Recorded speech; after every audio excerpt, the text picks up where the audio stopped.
Todd Miller with the Dario Strings. Welcome back to Guitar 101.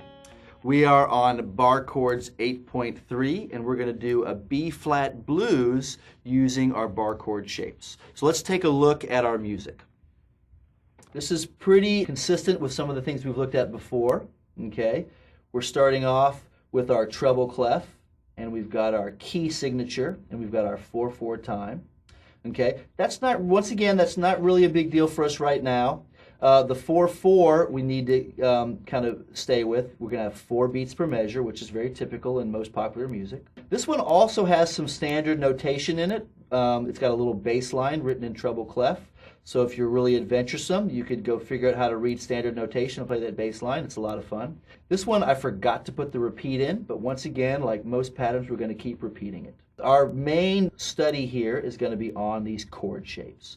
So we've got a B-flat 7 chord for 1 measure, B-flat 7 again, B-flat 7, B-flat 7 for a total of 4 measures. Then we've got 2 measures of E-flat 7, back to B-flat 7 for 2 measures, 1 measure of F7, a measure of E-flat 7, B-flat 7, and F7. Don't forget that 7th is short for dominant 7th. So these are actually all dominant 7th chords.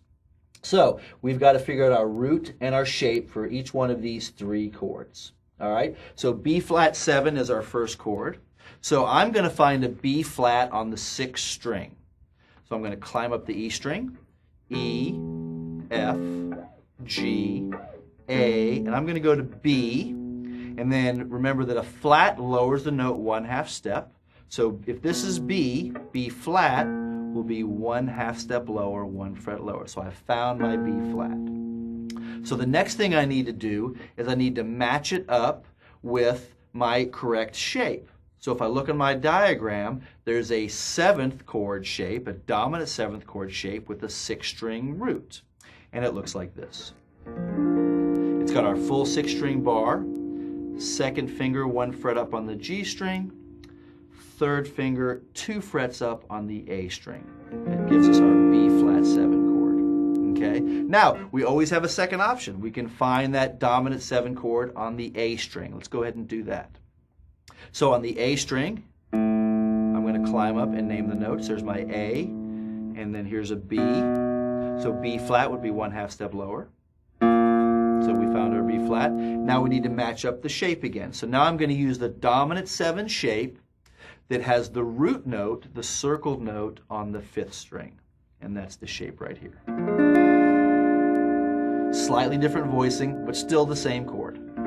Either one of those would be right. If I wanted to play a B-flat 7 chord, I could play it here, or I could play it right here. So there's our first chord. Our second chord is an E-flat 7. So the nice thing about this tune is we're using the same shapes. Everything is a dominant 7 or 7th chord, the shorthand name, for all 3 of these chord shapes. So now we're going to do an E-flat 7 chord. All right, so if I find that on the E string, okay, I'm going to have to climb up. E, F, G, A, B, C, D, and E. And E flat is a 1/2 step lower. A good trick that's helpful with doing this as you get more into it is sometimes it's better to start at the 12th fret and work your way down. This would be a good example of that. If I start on the E here, E flat is just a 1/2 step lower. So sometimes you might, as you get more used to it, you might find, okay, well that note's closer to going the other direction. Maybe I'll work down from E instead of working up from E. Don't forget that that 12th fret is always the same as the open string. We have our E flat, and we already did this shape. It's the 6-string dominant 7 shape. It's just in a new location. So I'm going to play that same 6-string dominant 7 shape, but I'm just going to move it so the root note is at the 11th fret now on the E flat. Okay, let's find that E flat chord on the A string. So I'm going to climb up, A, B, C, D, E, and then E flat is a 1/2 step lower. So I found my E flat root note on the A string. Now I got to match up the correct shape. So I will do my dominant 7 shape with the root note on the A string. So there I have E flat. So I have 2 choices for E flat. E flat with the root note on the 6th string, E flat with the root note on the 5th string. We'll do the same thing for the F chord. And I'll just get right to the heart of the matter on this one, so hopefully you're getting it and understanding how the process works. The F chord on the 6th string will be right here. The circled note, the F, is right here. 6th string shape. Or I can do it here on an F on the A string. So I use the correct shape. The biggest thing most students struggle with in the beginning is kind of making sure they're matching up the right shape with the root note. Oftentimes students will, say for example, play this shape and wonder why it's not F7. Okay? So this is a 7th chord shape, but the root note is the 5th string. So this would actually be a B flat 7. We got to be careful. We got to match up the correct shape that has the root note on the 6th string. So now I'm going to find the 3 shapes that make the most sense, and the B flat 7 works really good right here. I can play an E flat 7 right here. So that works out very conveniently. The B flat and the E flat are right next door to each other, so I can use a 6th string 7th chord shape for the B flat, and then a 5th string 7th chord shape for the E flat.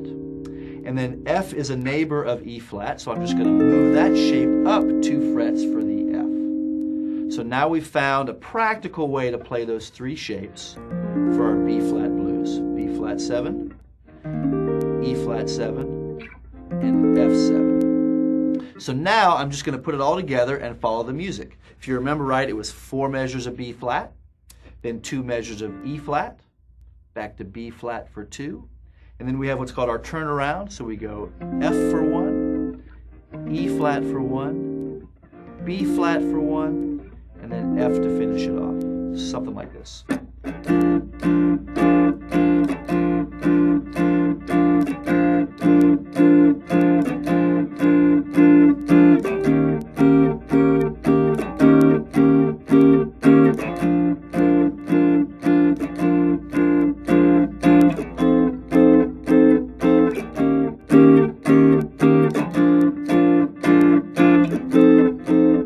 Start the whole thing over and repeat it.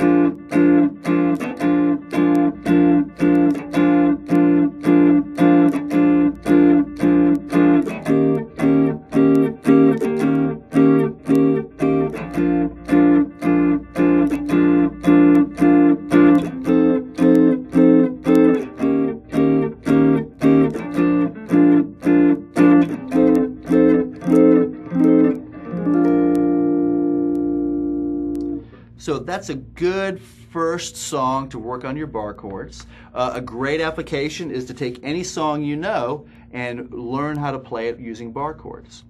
All right, well, good luck with your bar chords. Thanks for watching. Go practice.